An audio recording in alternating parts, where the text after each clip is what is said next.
the interaction. They love the feel-good nature of it. How you can see the change in someone's smile, how happy someone is when they are approached.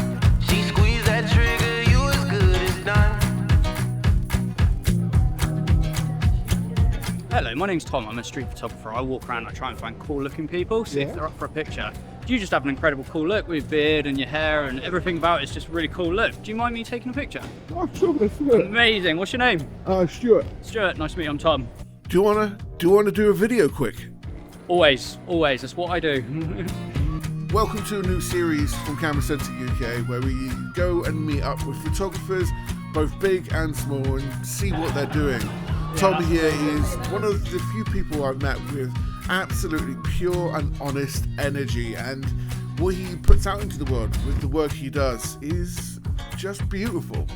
Let's get into it.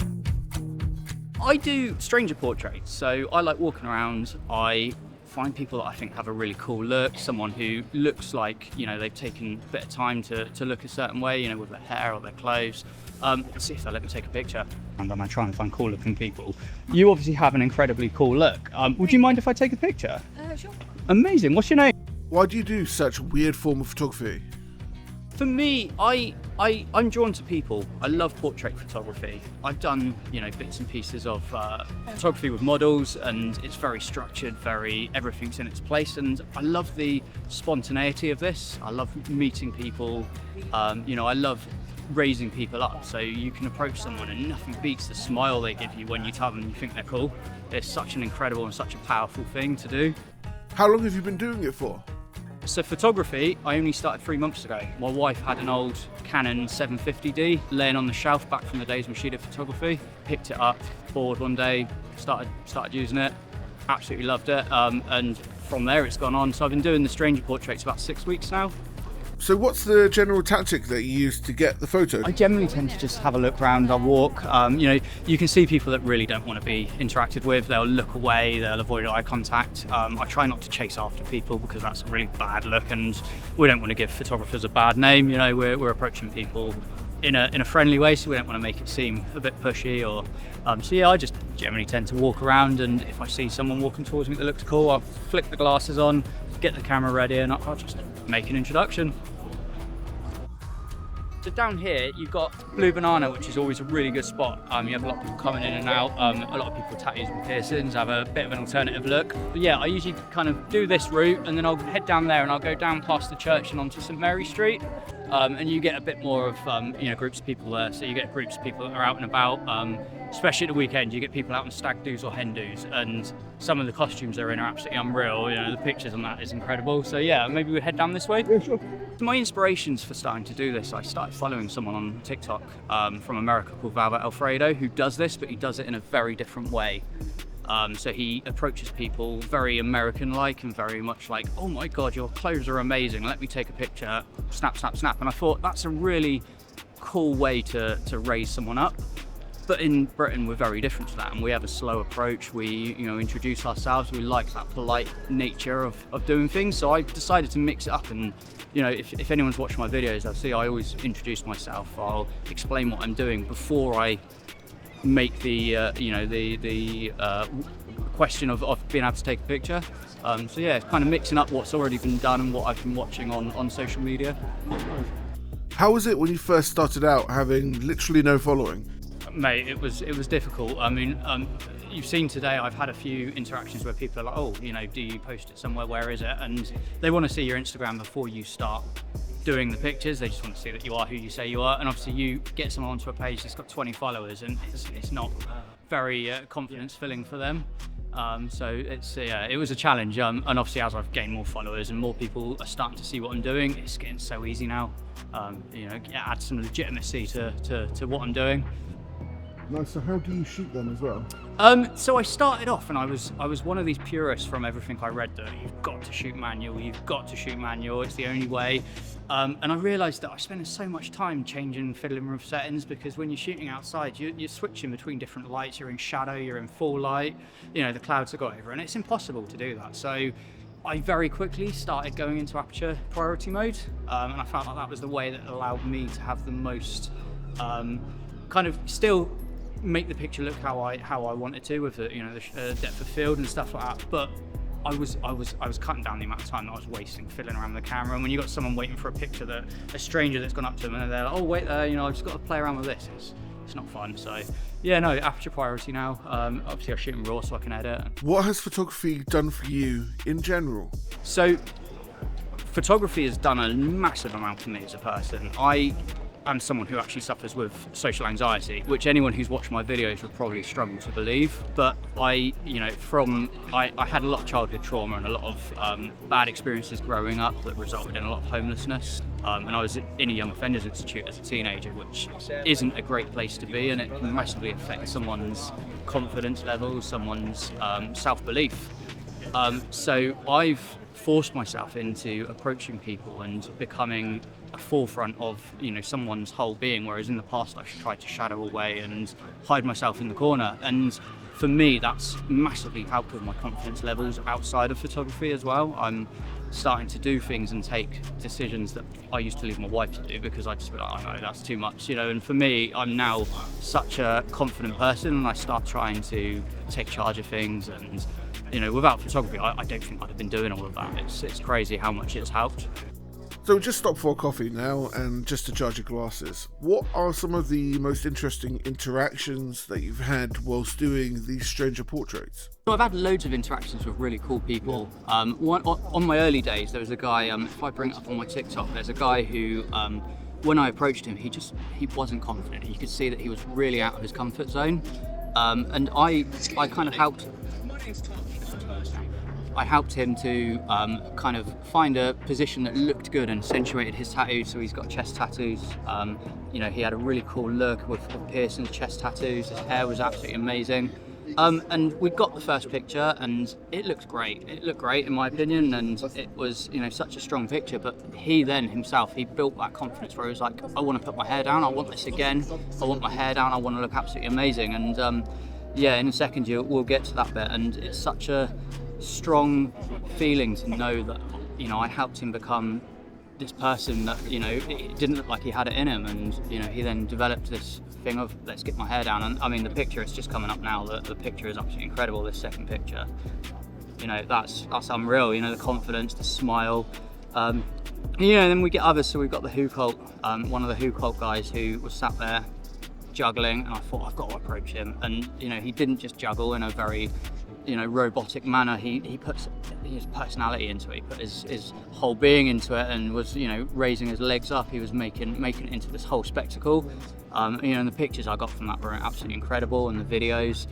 And then we get a lot of different people. So we get there was an old guy, he's a veteran actually, and he just had such a cool look with all his badges and his hat. And for me, being able to bring all these people into a situation where I give them a smile, and that for me is such. I think that's everything about what I do is the smiles that people have from it. I would recommend people to get into photography to help them. With photography in particular, it's such a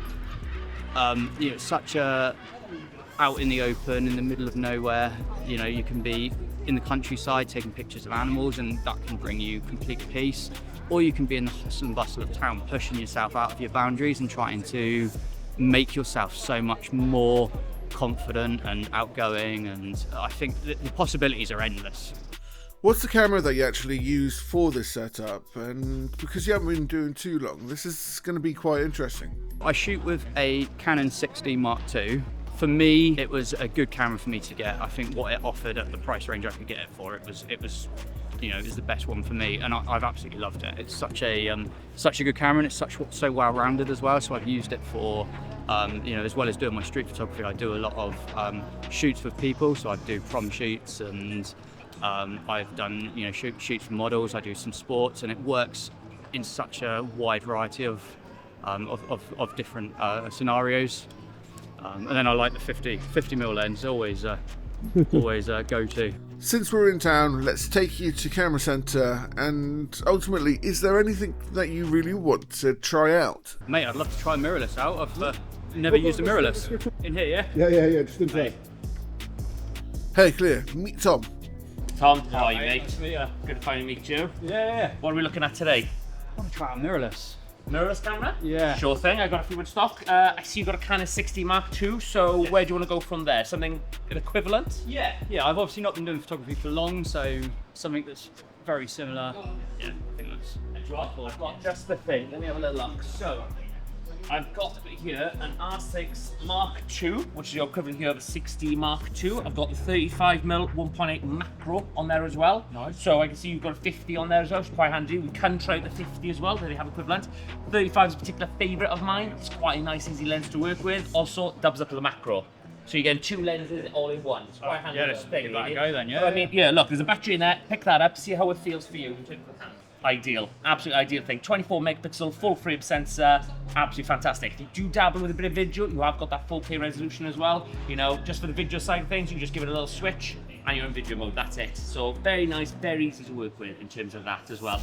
The screen for me being able to bend like that is really good because I record the interactions with my glasses. Oh, so fantastic. obviously I can't take shots through the viewfinder. I have to use the screen, and obviously being able to get really good access to see it at different angles and in different lights is Just to give you an idea, you wear the recorded glasses, that's yeah. fantastic. So yeah, using something like that would be quite nice and handy for you. If you're doing some work behind the scenes, it's quite nice and easy to have like that, yeah. Is it okay if we take it out for a little bit of a play? Go on, I trust you. So Tom, we're testing out a nice new camera. I know you don't know too much about it, but how does it feel touching this camera?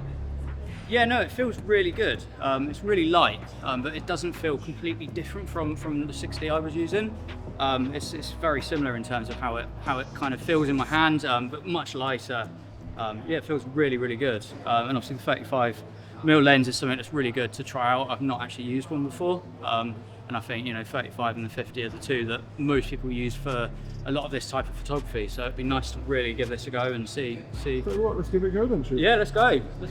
So I use meta glasses. So initially I started doing this without recording the interaction, and I was just taking the photos. I very quickly realised that the interaction is as much part of the art form as the photos. And it needed to be documented. The way people smile, the look in their eyes when you tell them they're cool. So I was having a quick look to see what I could do. Started using a GoPro on my chest, but kind of people looking over the camera height didn't look very natural. It didn't bring the viewer into the conversation and make them part of the whole interaction. Whereas the meta glasses, anyone who's watching the video, they automatically become part of the interaction because they are involved in the eye contact, and everything about it is bringing the viewer in, which it's not just then raising up the person who I'm photographing, it's also raising up the viewer who sees the goodness in the world and they feel part of it, and hopefully it empowers other people to go out and give someone a compliment, say something nice. Sorry, what's your core philosophy for what you do? Empower people. My core philosophy for the work I do is to empower people, to make people happy. I think too much of the world is based on what can you do for yourself, walking around with narrow vision, I need to get here, I need to get there. And I think if we all stopped for a second and told someone, you look cool, the world would be incredible. Like, it'd be such an incredible place. And I think from watching my videos, more people hopefully will start to do that. For anyone looking to get started into photography, just start. That is the only bit of advice I got. I could have spent months looking into different things and how to do it, but I picked up my wife's old camera that was sitting on a shelf for close to a decade, went out, started taking photos, realised I loved it, and I just started doing it. If I had an issue, I'd go onto YouTube, learn from that issue. I will have many more. I've not been doing it for long, so I'm not an expert. I wouldn't ever dream of saying that. I am a beginner photographer, but if I come across an issue, I'll just learn how to deal with it on YouTube. All right, man, so we stopped with some coffee. Yep. When it comes to it and just watching you go.